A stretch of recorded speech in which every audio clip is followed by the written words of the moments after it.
I'll get started. Good evening, everyone. I'd like to begin by acknowledging the traditional custodians of the land I am tuning in from today, the Monacan Nation, and pay our respects to their elders, past, present, and emerging. My name is Kristen Chiacha, and I'm the Executive Director and Chief Curator of Second Street Gallery. We're a 501c3 nonprofit art space located in Charlottesville, Virginia. Just a little bit of housekeeping. This is a Zoom webinar, so you can see and hear us, but we cannot see or hear you. So just kick back and relax. We'll have an open Q&A session at the end of the talk, so please enter any questions that you have for the artists down in the Q&A box. If there's something that makes sense to answer immediately, I'll ask the artist to do that, but in general, we'll try to hold the questions until the end. So for tonight's conversation, we're joined by artists and longtime friends, Leigh Suggs and Hillary Waters-Bale, for a conversation on Suggs' solo exhibition at Second Street Gallery, Hurry Slowly. Hurry Slowly opened in Second Street Gallery's main gallery space on February 5th and will remain on view until March 26th. The exhibition is sponsored in part by Mary Pontillo and Christian Gaudencio. Work from the exhibition was made possible in part by a grant to the artist from CultureWorks. So now a little bit about Leigh and Hillary before I turn the floor over to them. So Leigh Suggs is from Boone, North Carolina, and currently resides in Richmond, Virginia. She received her BFA from the University of North Carolina, Chapel Hill in 2003, and her MFA from the Virginia Commonwealth University in 2015. Her recent shows include several group exhibitions, a 3-person show at the Visual Arts Center in Richmond in 2018-2019, a 2-person show at Penland Gallery in 2016, and several solo shows, including Hurry Slowly, and exhibitions at Massey Klein in New York in 2021, Reynolds Gallery in Richmond in 2018 and 2016, just to name a few. Suggs has been awarded several grants and honors, including the Virginia Museum of Fine Arts Fellowship Award, the North Carolina Fellowship Award, 2 City of Richmond CultureWorks grants, and a residency at the Quirk Hotel and Gallery in Richmond, Virginia. Her work is part of the Virginia Museum of Fine Arts and Weatherspoon Museum collections, as well as several corporate collections. Hillary Waters-Bale received an MFA in Craft and Material Studies from Virginia Commonwealth University and a BFA from Buffalo State College. She is an assistant professor and head of the fiber area in the Department of Craft Material Studies at Virginia Commonwealth University. She has previously taught at Penland School of Craft in North Carolina, the Mediterranean Art and Design Program in Italy, and Yasar University in Turkey. Her work has been widely exhibited and is included in the permanent collections of the Birchfield Penny Art Collection in Buffalo, New York, the Kalmut Arboretum and Botanical Gardens in Belgium, and several corporate collections. A public installation in collaboration with the Albright Knox can be seen year-round in Buffalo, New York. So thank you, Leigh and Hillary, for joining us this evening. So I'll turn the floor over to both of you. And anytime you want to share your screen, that's cool, or you can just be there. But I'll hand it over to you. I want to say thank you to Second Street Gallery and to Kristen as well. This has been an awesome opportunity, and seeing this many pieces of mine in one room is like a rare thing for me. So it's an honor and an amazing opportunity. So thank you for this milestone in my career. I appreciate it. And to Mary and Christian too. Well, thank you. Yeah. I was super excited to be, it makes such a huge, I visited you in the studio and, saw all of your work in that studio space. And then when we unwrapped everything and hung it on the wall at Second Street, it just completely blew me away. So thank you for working with us too. Yes, of course. Yeah. Well, and also ahead of time, Hillary, thank you for doing this with me. I'm going to treat this like it's our regular Wednesday night date night dinner and try to make it not too serious. So thank you for being a good friend and doing this with me. Yes, it's just a date night, so it's no big deal. I know we can't see anybody else, so they'll hear everything though. I actually wanted to just also thank Second Street, Kristen and Megan, but I echo that. Like when I first walked into that gallery and saw all of the work that you've made basically in the last year, this is like totally nerdy, but I actually got really like this wave of emotion and I teared up a little bit just because it's kind of incredible to see, you know, your friend just like this make this massive amount of work in such a short amount of time. And it's such a huge accomplishment, but also just kind of knowing that this was one of the most difficult and darkest years that I think most of us have ever seen. And you just kind of absorbed that and channeled it into something really colorful and beautiful and vibrant. And that is just amazing to me. Thanks. It didn't always feel amazing, but thank you. Well, that's kind of, I mean, maybe something that we could talk about a little bit is just like how this work came to be, and you know what's in it for you, and how it sort of manifested and then became what it is. So I think the majority of the work of this show was started. I've been thinking about this show since the end of 2018, so quite a while. But I didn't start the bulk of the work until the beginning of 2020. And I knew I would have the whole year to work on it. But then, of course, March happened. And I think sheer panic set in. And I think complete anxiety of not knowing what was going to happen, especially in the arts, and being dependent on something that's seen as like frivolous or not necessary, either people buying art or people going to art shows. So I just assumed everything was going to get canceled, and all these things that I had worked really hard towards in my career that were just going to sort of evaporate, and that I'd have to start over in some way. So I think I asked Kristen early on, like, is this still going to happen? You know, like, because this is a lot of work I'll need to do. And I wanted to do it. I think I was looking for something to really spend my anxious time on. So I think one of the first big pieces I started on was something modular and something I could do at home.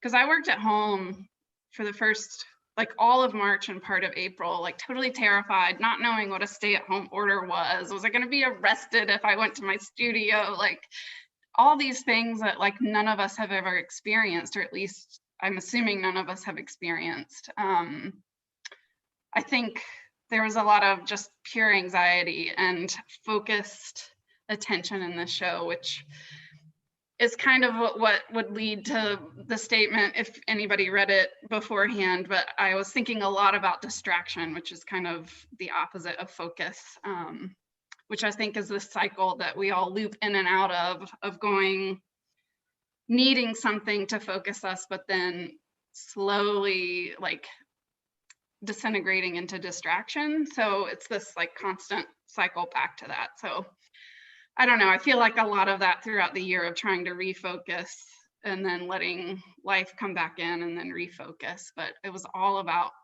control of anxiety because we had no control over what was happening around us.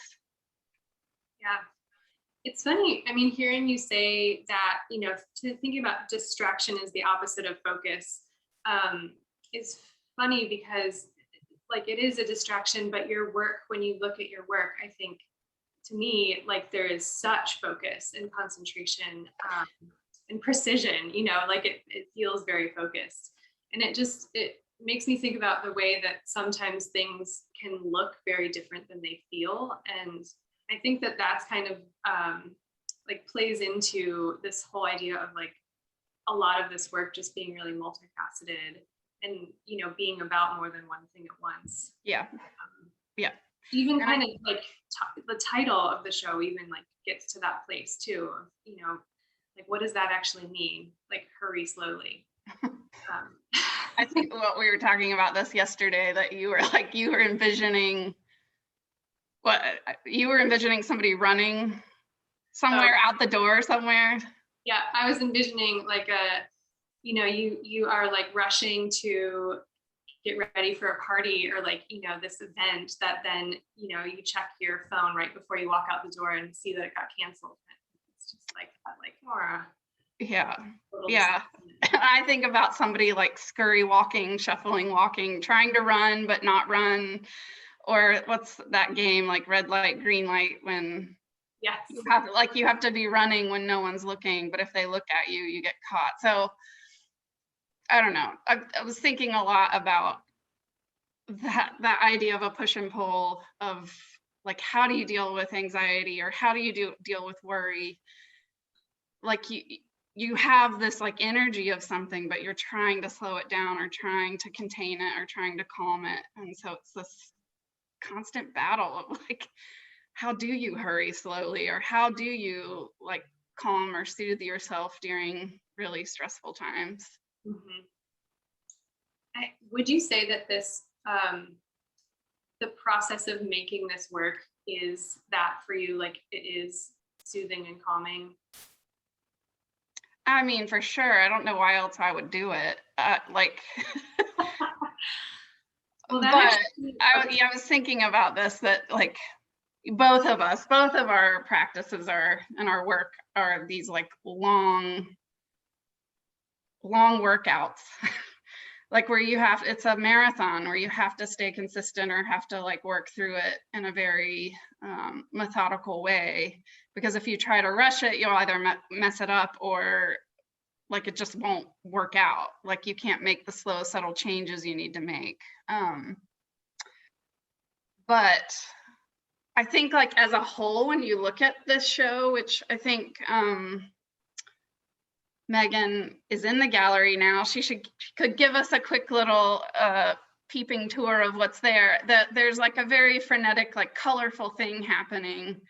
So I think when you walk in there, you get this sense of energy and this vibration from the color. But then when you like go with one piece or rest with one piece, you either can rest with one square, or you like try to really focus on one aspect of the work. And so again, it's that push-pull of trying to settle down and pay attention to what you're looking at. But then when you step back, you can like see these really chaotic colors or things that look like they're coming at you, or that are optical illusions that can be really distracting.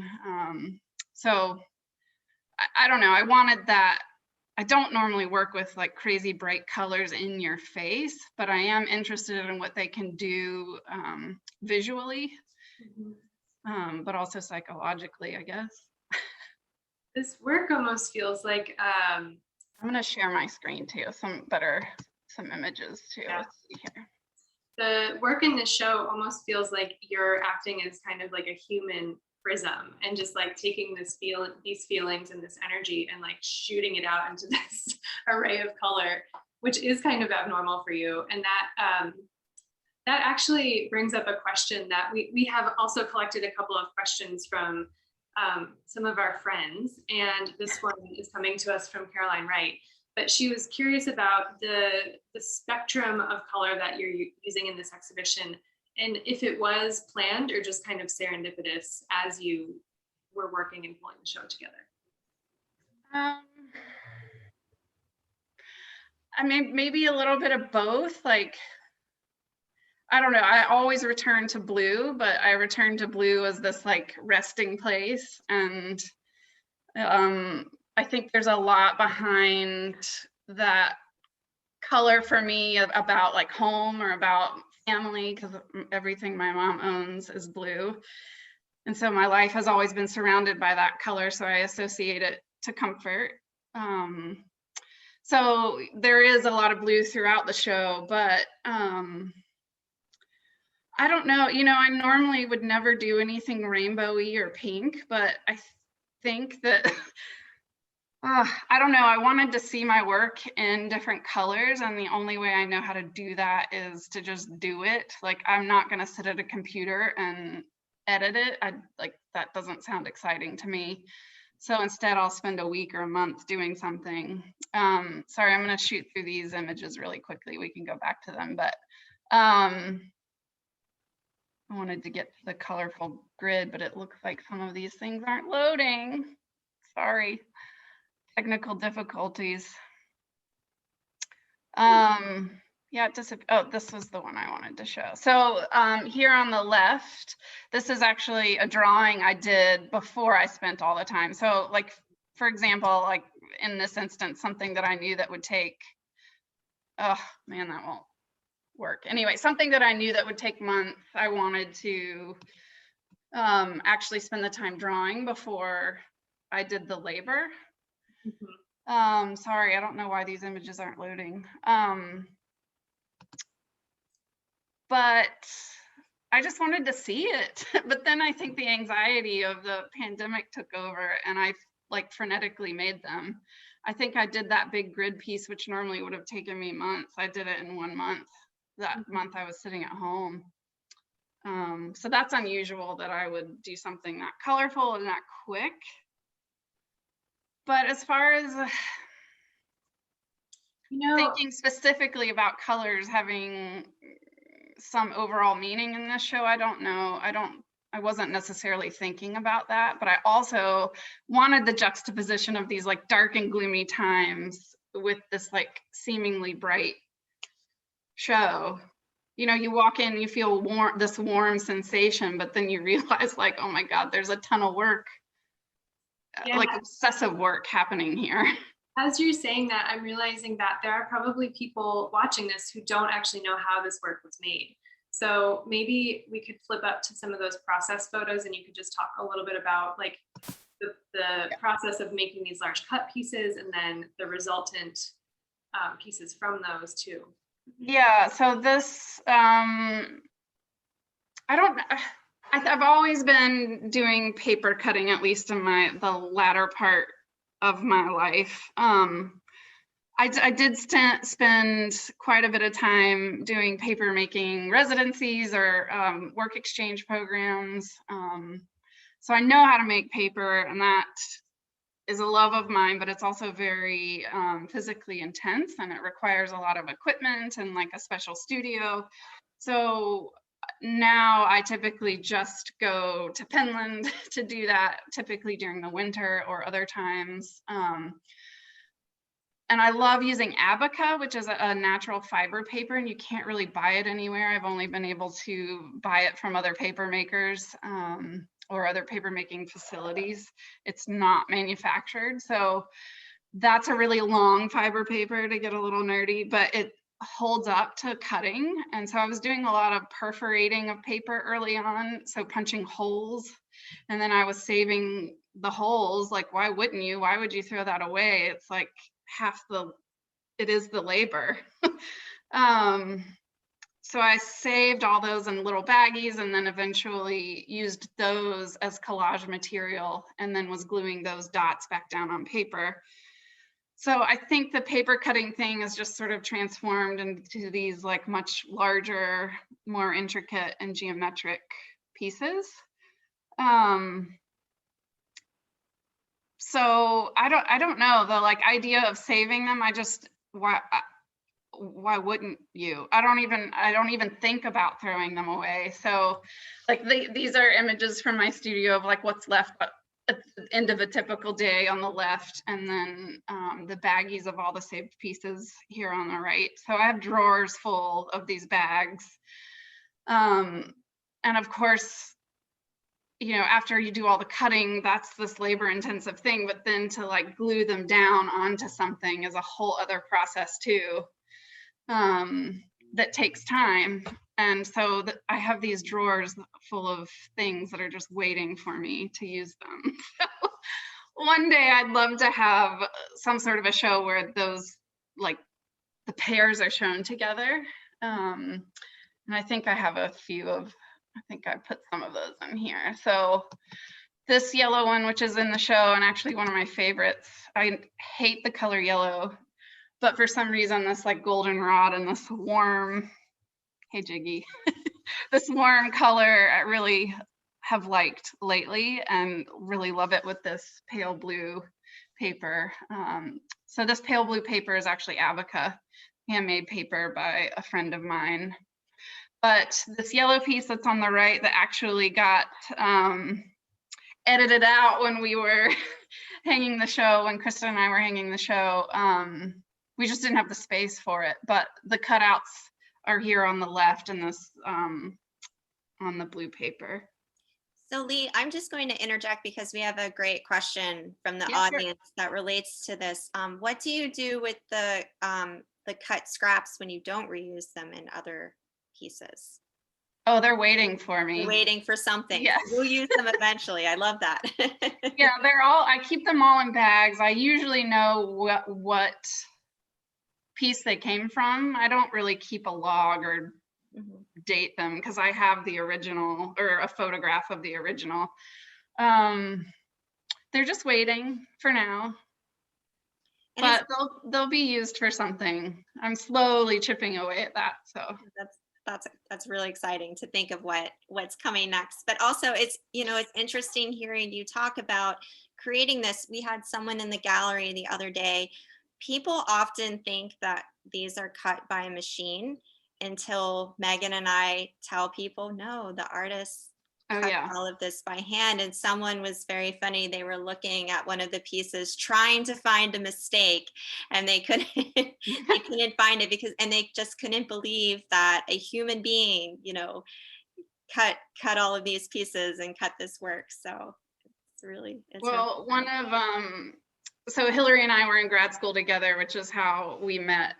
So we spent a really intense 2 years together figuring ourselves and our art out, I guess. But I remember one time in one critique with who's now our friend, but our mentor, and she said something to me about how cold or how machine-like this stuff looked. And I struggled with that for a really long time of like, was that an insult? Like, or was that a compliment? And like doing swaffling back and forth. She wasn't insulting me, but in my own head, I waffled between those feelings because when you spend so much time and energy into something and then someone thinks a machine did it, like that was a little like, but it wasn't. I'm all over these things. My body is like physically on this work. I'm laying on it, I'm touching it, and I'm very like with it.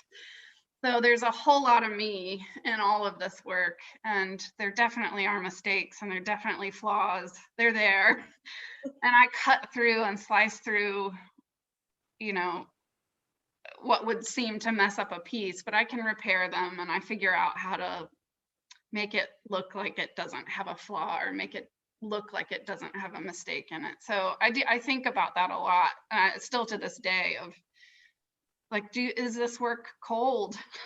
Well, I definitely would think the machine, the machine comment I look at as a compliment, like, yes, right. Yes, and absolutely. But then, and I think that's why it's important to, at the gallery and in exhibitions, to have, literature and information to, contextualize some of these things that, you can come in looking at an exhibition with your own ideas. And then once you see what the artist was thinking, you then get to look at the show again and go through and look at it again with an entirely different perspective. And I just think that's interesting because then, telling this person, no, she cuts all of this by hand. And, here's the other pieces that she's, the other pieces where she saves the piece and collages it, with the mosaic and then, just people going around again. And it's like they're seeing the show now through a whole new set of eyes. And it's, it's a lot of fun to watch that. So.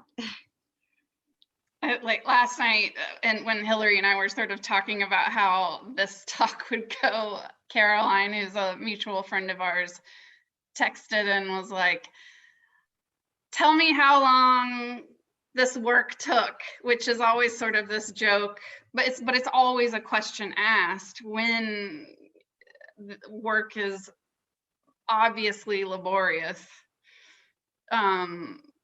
How long did this piece take you, or how many pieces are down on this? And even today I was having a conversation with one of my studio assistants, and she was asking me, like, have you ever counted how many cutouts are in X, Y, and Z? She was working on something specific, and I was like, no, that to me is like torture. First of all, to do the count, but then the realization of like, oh my God, did I really just spend that much time on something? It's kind of, it's like self-deprecating. I just don't want to know, or I don't want to actually address it. But I do know how long things take, you know. So I can always answer that question. But as far as a count goes, that's much harder. Because each of these cutouts, most of them are 4 strokes to cut each one out. So like even getting 1 square out of a piece of paper is 4 strokes. So it's just, I can't go there. Can't go there. Exponential.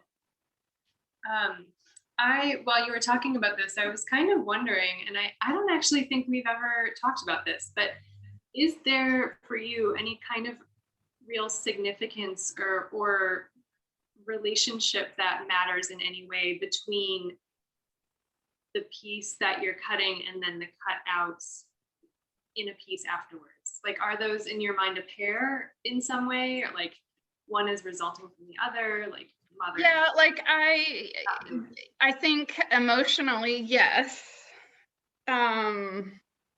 Because I look at them as like cut from the same cloth. I think metaphorically a lot about my like family dynamics of like, you know, my mother had my sister and I, and so there's this like original cloth, and then the 2 daughters that came from that.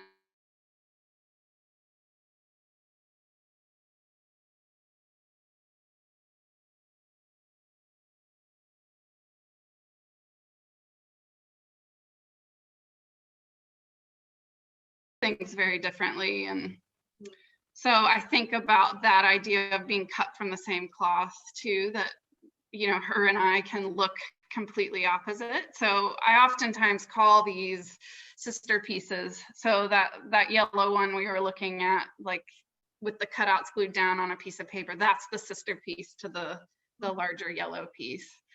And I just say that. I don't like, I've never really written about it or talked about it. It's just like, that's the sister piece. So eventually I would love to have, you know, a bigger show where that was more in-depth explored, but Yeah. I haven't made all the sisters yet. I love that idea of the siblings, many siblings to come. Yes. So the piece that you have up on the screen right now is visually sort of similar to some of the work with the envelopes, the postal quilt. And so this might be kind of a nice way to jump over to talking about those. But I know even just like that, you know, the transition between these two types of work was like a huge shift for you. And so I'm kind of like, I would love to just talk about that a little bit. What is this work? How is this work different for you and similar to the cut and glued pieces? I mean, similarly on the surface, the paper thing, but that's like the obvious go-to for me as far as like, I really struggled with trying to figure out how these things went together. Wait, can I pause you real quick? Yeah. I think too, like in case, again, there are people who haven't seen the show or don't know how this was made. Do you want to jump into that and talk? Yeah, remind me what your original question was at the end. So all of these are security envelopes. And I've been collecting specifically for this show and this project for almost 2 years, at least a year and a half of like requesting and sourcing people, like, please collect envelopes and send them to me. So I had close to 40 envelope donors all over the country sending me, and a dear friend from Germany who sent me some really cool ones too. So I just had all this material and I knew I wanted to do something big with it, but I wasn't sure and what the end thing would look like. So that was also a struggle of like, you have an idea, but just with material, I didn't know that they would end up looking like this. So I I've done several other pieces with security envelopes in the past, so that I feel like this is a something that pops up in and out of my practice maybe once every five-ish years, where I'll do a full bigger project with these envelopes. But it takes a ton of time to break the envelopes down. First of all, to get enough, then to break them all down, and then figure out the scale or the size of whatever I can get out of an envelope, because it's not a square. Like once you open an envelope, it's this like weird thing, and like half of it has glue on it, and so I have to cut that off. So it's an awkward, long process of like figuring it out. But I love the patterns. I think they're just this like beautiful random thing that people just overlook and forget about, because usually you're getting a bill or like some piece of mail you don't want, and so you throw it away, or like you mail a check back in it and you're not paying attention to it. So with a lot of the envelopes I got from people, they came with notes of people saying, thank you for bringing my attention to this, or like, I never knew, I mean, I knew these existed, but never knew how many patterns there were. And so that was kind of nice, that like I could open eyes for other people to see this, which I think ties back into the other work. Mm-hmm. That's all about seeing and being able to focus, or really pay attention to what's happening in front of you. So I don't know, I made, oh God, several samples. My other studio assistant, Hannah, was really the lead on a lot of this, and I don't think I would have been able to do it without her. But this is like hours and hours and hours of folding at night after I'd been in my studio all day. I was always folding in the car.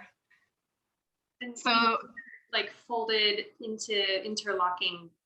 yeah, so these are all individual units, and it's, I mean, I can't really like, Unit, yeah. I don't have any here in front of me, but they're all individual units that are interlocked. So it's made in these long chains, and then the chains are all stitched together. So when you and Andrea Donnelly came to my studio, because I was really struggling trying to figure out like, ugh, what are these things going to look like? Are they hideous? Are they just this like vomit of colorful paper? Like, I don't know, you guys really helped open my eyes. That's a bad pun. You helped me see things differently. That's also a bad pun. I don't know, I couldn't see what was in front of me, because I knew I had a mountain to climb to get this work done. And without knowing how much material I had, that was also like going into this blind. So every week, like Hannah and I, my studio assistant, we would like reorient. Okay, this week we gotta like fold all the blues, or like we gotta disassemble all the blues. So it was a constant game of chess to like switch gears and figure out what we needed to do next to get things done. So we made the, like, there's 3 smaller ones in the gallery that were sort of like sample sizes of ideas. And then I made these 2 larger ones. So this is all black patterns. The other one was all blue pattern. And I wanted to understand if I could gradate or scale the color shift, which obviously you can, but like, I didn't know what it would look like. So that's actually, Leigh, a great question that we have from someone in the audience related to this piece. Can you talk about the decision-making for the placement of the colors in the black and blue postal quilts? The arrangement of the colors using small pieces must have been very complex, and perhaps relates to an approach similar to painting with the cut pieces. Ooh, yeah. So yeah, that, like, I think part of the struggle I was seeing with this is that I couldn't, like, because it's made in long strands, like, how the hell do you map out doing a really large piece when you don't know how much material you have? Because I didn't know how many like all black dark envelopes I had. So I just had to work with what I had and figure it out as I went. So that was really intimidating, because normally I'm really in control in these like cut pieces where I can map out the whole thing ahead of time. So these were a real exercise in letting go of control a little bit. I know it looks like there's a lot of control, but there was a lot of like, oh, dig through the pile and find the next darkest, or oh, dig through the pile and find the lightest. And then we sort of like separated things into different piles. So there was a lot of processing. But, you know, now that they're done and looking at them, they're very pixelated, and they're very much like, you step back from them and see something very different than when you're up close and looking at each individual one and picking out all the patterns, which is exactly what happens with the rest of my work, of where you get something very different from farther away than you do up close. And yeah, very much like the glued squares and the tiles. Like when I make those aren't really planned, but then you get all these really interesting color shifts and color play happening. So is it really hard for you? I mean, as someone who I personally constantly need to be completely in control of the situation, and I mean, how did that, I mean, did it make you crazy? Did, you know, how were you able to cope with, you know, such a different way of working, and how did that make you? I think Hillary and our friend Andrea really talked me off a cliff of like, go for it, just do it, because this, like doing these controlled pieces that were like 36 by 36, I knew how many units were, but then when I was working on this much larger piece, which is 8 feet by 10 feet, I didn't know how big I could get it. And so I had to let go and just like, it's what I've got. I have to run with the material I have and let that dictate how big this ends, like what it ends up being. But I also really liked this idea of this larger piece being more of the community driven one. Like I didn't know what I was getting from people, but so it's this like beautiful collaboration of trash, this like beautiful piece of trash that was community sourced, and you can't control that. So I don't know, it was a nice blend of those things sort of happening. And both Hillary and Andrea sort of helped me work through that, or pushing that idea a little more, or allowing that idea to be okay, to like just let it be what it is, because that's what this whole project was about. I was collecting from people, but I didn't know what I was going to get. Mm-hmm. So I think it also ties back to this nice idea of like, I don't know, being more homogenous with each other and trying to work with what we've got, but also like allowing each of us to be different and be who we are. I don't know, there's those other big worldly things happening, and governmental things happening that like I was thinking a lot about during this work. I think that like envelopes, for me, the biggest departure from the other work, it's visually, I can see the relationship very clearly. Yeah, see, I still don't. I'm still struggling. Oh, I see it. But I think it's the departure for me is that envelopes come with their own sort of context and content in a way. And so thinking about that and figuring out how that actually fits into this whole story was a lot of what we talked about that day. But I do think it, you know, it is, it's timely, and it is part of this conversation of coming together, you know, parts of a whole that again goes back to the other pieces, you know, like these, you know, just many things coming together to become one. Well, and the idea of coming together to, I mean, we sort of started this conversation talking about anxiety and like all of us being forced to be at home alone. I really felt like this was a awesome way to feel connected in some way or another to people, but also with it being an election year last year, and that whole idea of the USPS being sort of targeted as this weird, like, I don't know, political armor. I don't know, one way or the other. I don't know. I thought a lot about that, but I also thought about how all the postal workers were still all delivering our mail, and like that system still worked, and that system still happened, and we all rely on it, and we all need it.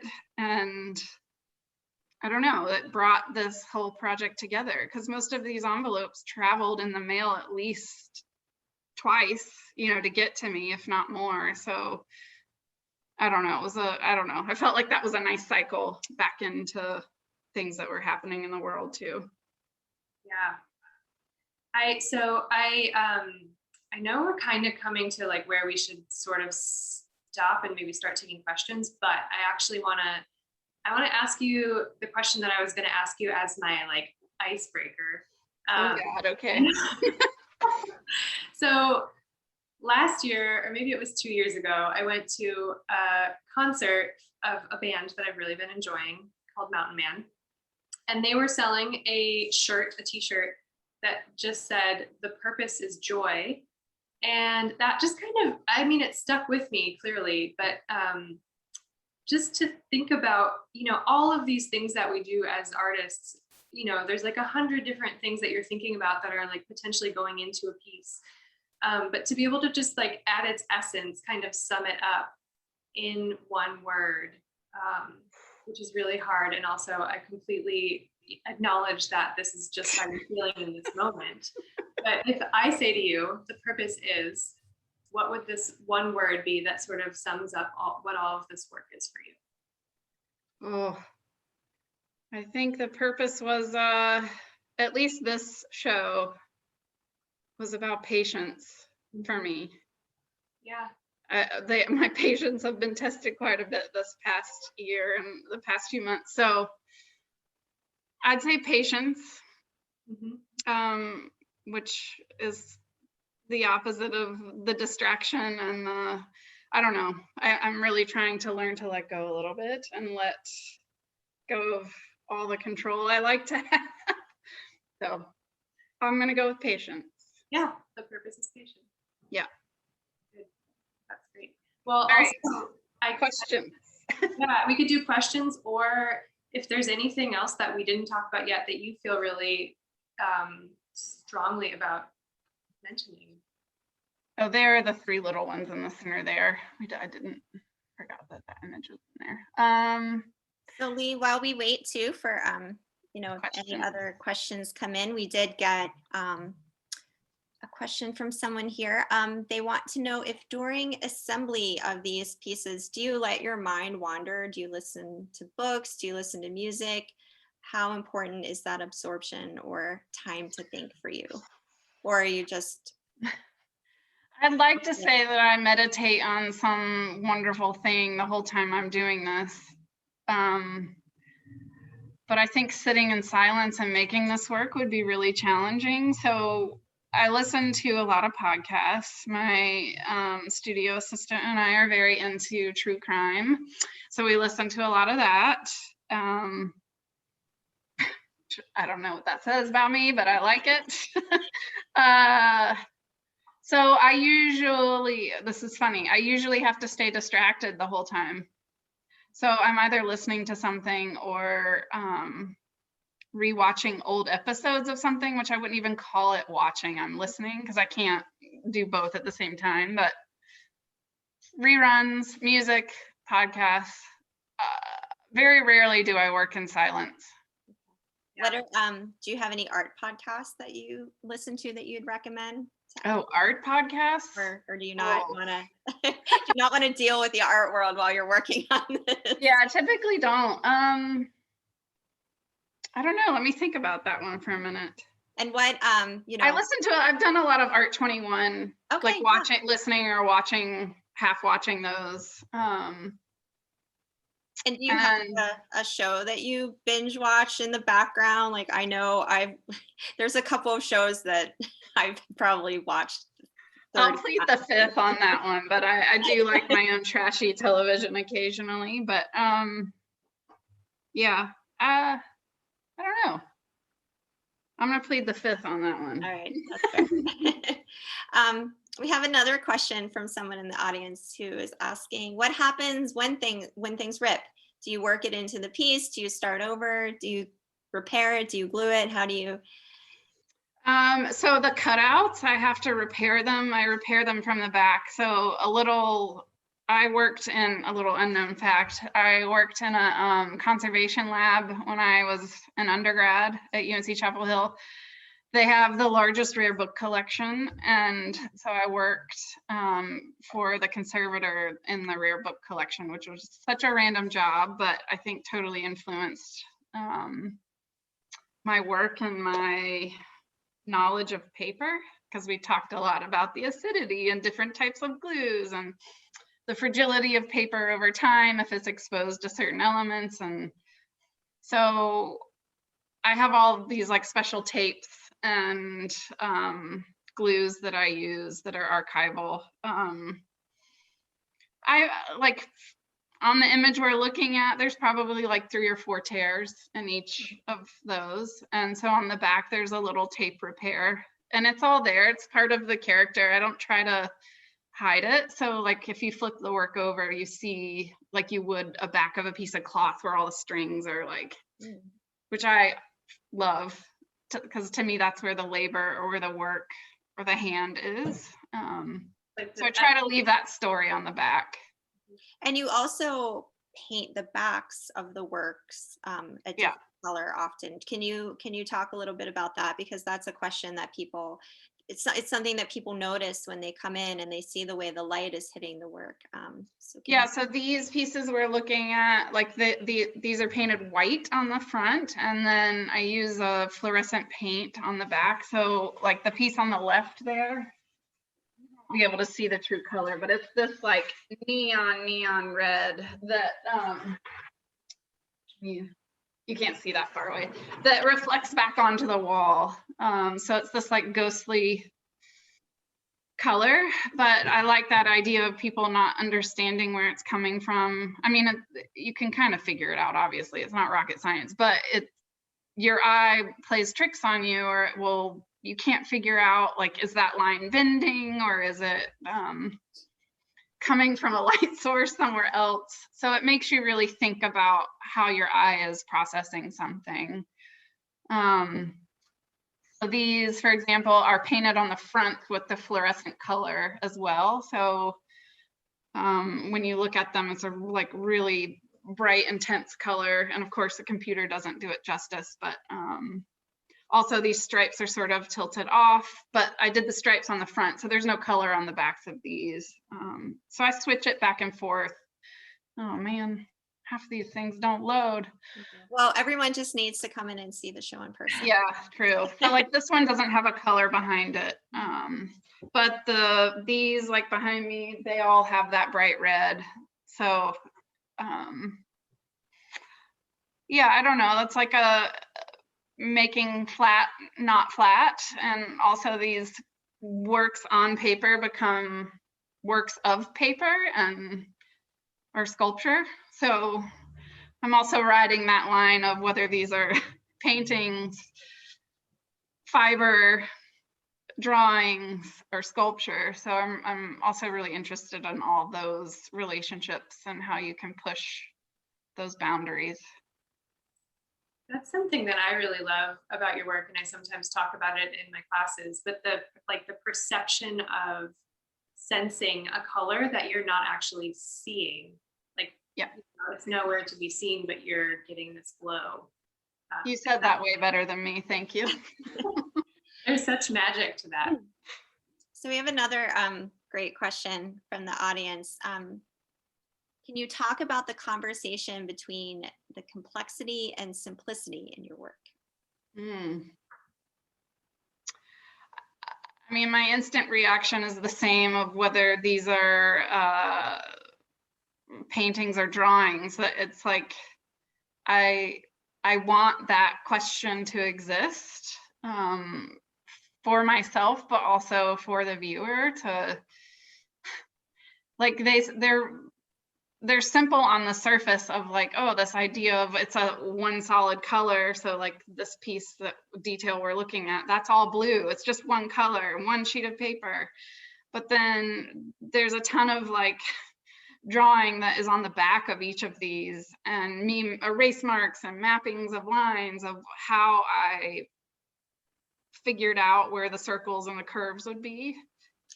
And so that the actually complexity exists on the back to me, and the simplicity is on the front and easy for the viewer to rest with. But then, you know, looking at the small squares, you start to like, oh God.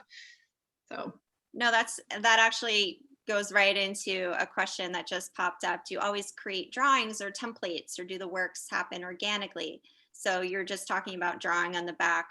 How might they stray from the original ideas as you work? So, I'm gonna grab something real quick. So, it starts as I'll give all my secrets away. It started as like a solid sheet of paper that's painted, but then I do these more intense like map outs and drawings on the back. And sometimes I'll like sketch and take things off when I realize it looks like a butt and it needs to change. So there's a whole drawing on the back, which that's why to me I say that these push the boundaries of being a drawing, because it all starts as a drawing. But even like each cut mark is a line, right? Like it's just not with a pencil. I'm using an X-Acto knife to cut and take and extract out, which is the reverse of collage, you know. So there's still all these drawing elements that I'm doing, but the final result isn't necessarily presented that way. So I don't know. I think back to the question about complexity versus simplicity, I like being on the border of both and picking which side I want to be on when I feel like it. But I want people to look at them and feel like it's complex, but also simple at the same time. I want that push-pull there. So we have another unrelated question that came in. How do you and your assistant work together? And this is something that, you know, a couple of people have come in, and, you know, I know that artists, there's a few artists who have been talking to me recently about wanting to get studio assistants. And so I think this is, so how do you and your assistant work together? Oh, I think Hillary and I could both answer this question in the way of like, that's another form of letting go of control. But also, I think when I was in grad school and watching other undergraduate students, you see how they work with their work, how detailed they might be versus like, you know, some people are just messier and want their work to be looser, whereas like my work is more controlled. So I need somebody who has that same element. But it's like any other relationship. You have to slowly dip your toes in, I guess, and figure out if it's the right one. I've been really fortunate to have had 3 really great people in my studio over the years who I totally trusted with handling things and even cutting some. But normally I do the majority of the cutting. I shouldn't say normally. But like with some of the drawings or the mappings out of things, once I do the general and I can instruct somebody like, okay, I just need you to do every half inch, do a straight line across this way, I can pass it off to somebody.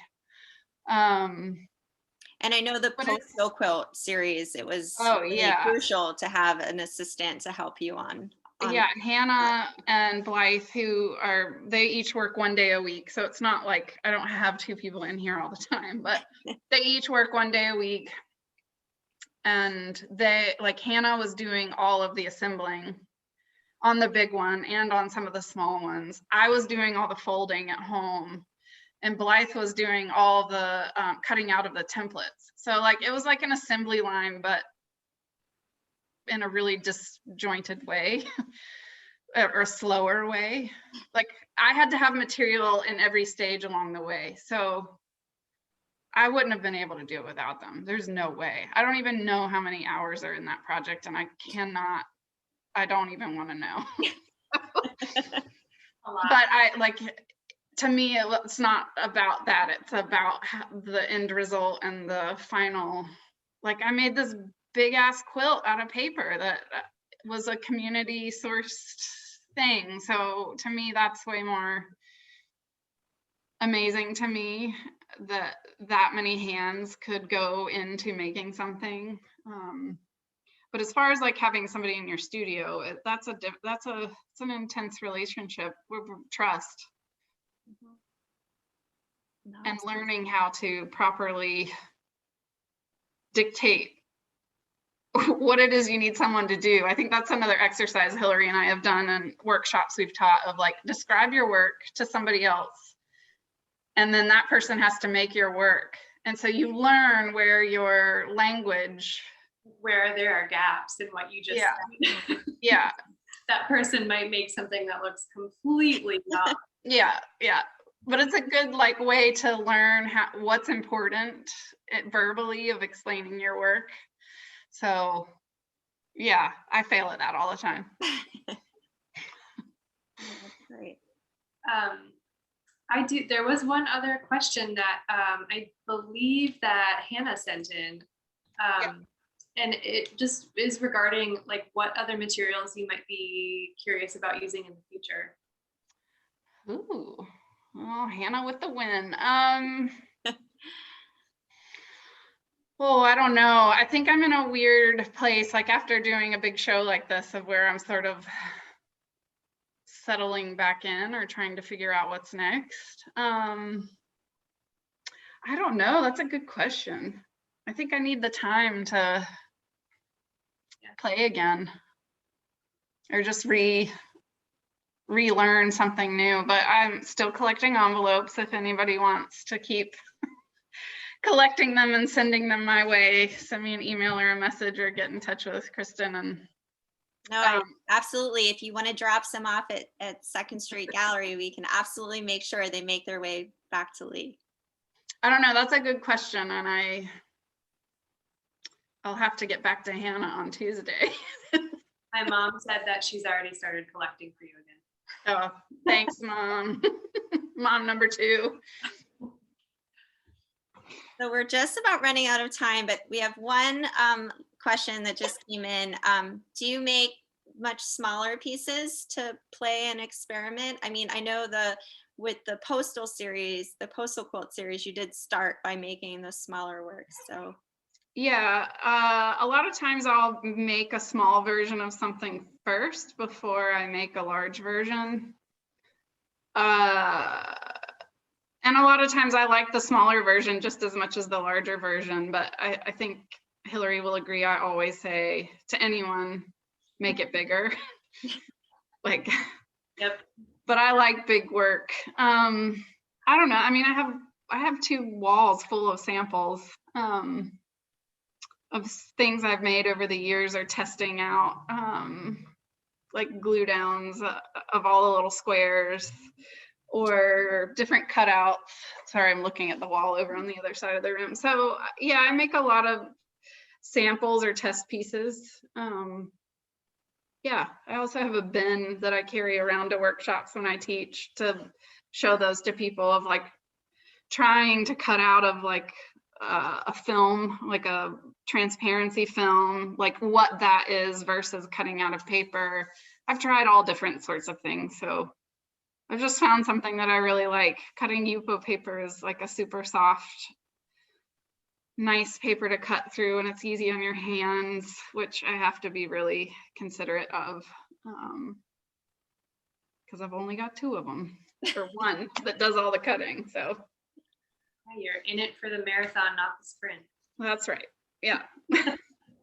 well, thank you so much to both of you for joining us tonight. And we're just out of time, but Leigh is going to be leading our next Create and Critique session. That's a 2-part virtual workshop series that we do. That the first part, we get another artist talk, and then participants get an assignment, and then the following week we reconvene and we have a very friendly critique, and you get feedback on the project from Leigh and the other artists. So there's information on that on our website, and the dates for the Create and Critique are March 10th and 17th. And then Leigh's show is on view until the 26th of March. So please make an appointment to come in and see the show in person. I really do think you need to see it in person. And tomorrow, another exhibition is opening in the Dove Gallery. Sri Kodakala, her solo show is going to premiere in the Dove Gallery tomorrow and will be up throughout the month of March as well. So please come in and see that. And yes, Sri will be doing our next Artists in Conversation on March 18th. So if you enjoy these chats between artists, sign up for that one. Link coming soon once I get that together.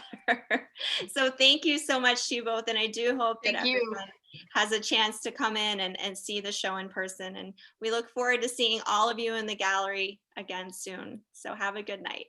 Thanks, everybody, even though I can't see you. And thank you, Hillary. Yes. Yes, thank you, Hillary and Leigh. Thanks to you both. Yeah. Good night, everybody. Night.